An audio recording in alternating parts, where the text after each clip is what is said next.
या हालेलुया। अजीजों, कलाम पाक में लिखा है, आपस में मज़ामीर, गीत और रूहानी गज़लें गाया करो और दिल से खुदा के लिए गाते बजाते रहा करो। बस है भाइयों, मैं खुदा की रहमत याद दिलाकर तुमसे इल्तिमास करता हूँ कि अपने बदन ऐसी कुर्बानी होने के लिए नजर करो जो जिंदा, पाक और खुदा को पसंदीदा हो। ये तुम्हारी माकूल इबादत है। और इस जहान के हम शक्ल ना बनो, बल्कि अकल नई हो जाने के सबब से अपनी सूरत बदलो, अपनी बोली को बदलो, अपने गीतों को बदलो, अपनी गजलों को बदलो। हालेलुया। आज अजीजो ज़बूर 51, क्योंकि जो लोग तौबा कर चुके, पानी का बपतिस्मा ले चुके अपने गुनाहों की मुआफी के लिए, और रूह कुदस की बरकत वो गैर जुबानों के साथ पा चुके हैं, अब ये नई पैदाइश का तजर्बा रखते हैं। ये नए मखलूक बन चुके हैं और इनका डीएनए चेंज हो चुका है। इसकी इनकी जिस्मानी हालत खत्म होकर यीशु मसीह के रंग में रंग दिए गए हैं। तो मैं इस तरह से गाऊंगा ज़बूर 51, आप सुनिए। वेख मसीहा तू दिल दी चांदा है मखतूनी, वेख मसीहा तू दिल दी चांदा है मखतूनी, पानी और नल पैदा हो के पूरी हो ये ना मखतूनी, वेख मसीहा तू दिल दी। क्योंकि अब तुम फानी तुखम से नहीं बल्कि गैर फानी तुखम से, यानी खुदा के कलाम के वसीला से जो जिंदा और पाक है, नए सिरे से पैदा हुए हो। हालेलुया। तो के नजात दे ज़ुल्फ़े नाल बिल्कुल पाक बना देता, तो के नजात दे ज़ुल्फ़े नाल बिल्कुल पाक बना देता, बर्फ वांगर कर देता, हर बुराई तो छुड़ा देता, वेख मसीहा तू दिल दी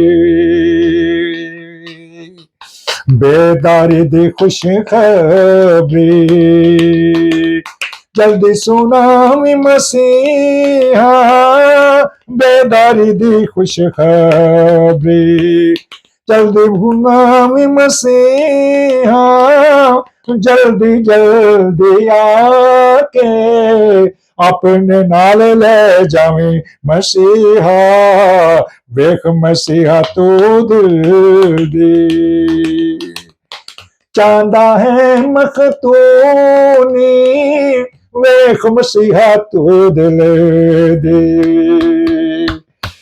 हाँ, बख्शी खताएं सब मेरी, सब गुनाह मुआफ किते, बख्शी खताएं सब मेरे, खता और गुनाह एक ही बात अजीजो, बख्शी खताएं सब मेरी, सब गुनाह मुआफ किते, दे के अपना पाक रो, अपने वांगू कर देता, वेख मसीहा तू दिल दी। दूर ना करी अपने अगों, अजीजो लिखा है हिक ना अपने अगों, जो पुराना अजीजो लिखा हुआ है, हिक जानवरों का हिक के डंगर आगे कर दो। हालेलुया।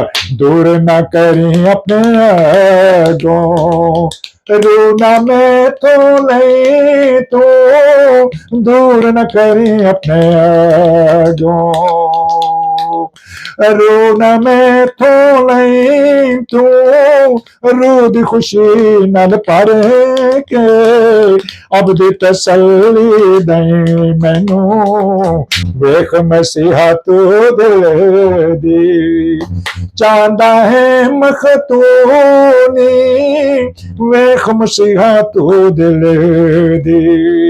मखतून शुदा दिल अजीजो खतरा शुदा दिल है, ये सच्चा दिल है, ये हकीकी मसीही है, ये हकीकी इसराइली है। हालेलुया। रू नल पर के नाम तेरा, हालेलुया, रू नल पर के नाम तेरा, बुरियां नू सिखलावा, रूह नाल भर के नाम तेरा हालेलुया बुरियां नू सिखलावा तौबा तादे ओ करनगे जदों मैं सुनावा वेख मसीहा तू दिल दे चाहता है मखतूनी वेख मसीहा तू दिल दे सरगर्म कलीसिया बना देता अब दिया दाले तो बचा देता बड़े दे नाल तख्त ते नजात दा पलड़ा पड़ा देता वेख मसीहा तू दिल दी सरगर्म कलीसिया बना देता अब दिया दाले तो बचा देता बड़े दे नानी यानी मसीहा दे नाल तख्त ते हालेलुया ओ बड़े दे नाल तख्त ते इंसाफ दा पलड़ा पड़ा देता काजी बन गया अजीजो हम वेख मसीहा तू दिल दे चाहता है मखतूनी वेख मसीहा तू दिल दे चाहता है मखतूनी पानी और रूह नाल पैदा हो के या रूह और पानी नाल पैदा हो के पूरी होई ना मखतूनी वेख मसीहा तू दिल दी हालेलुया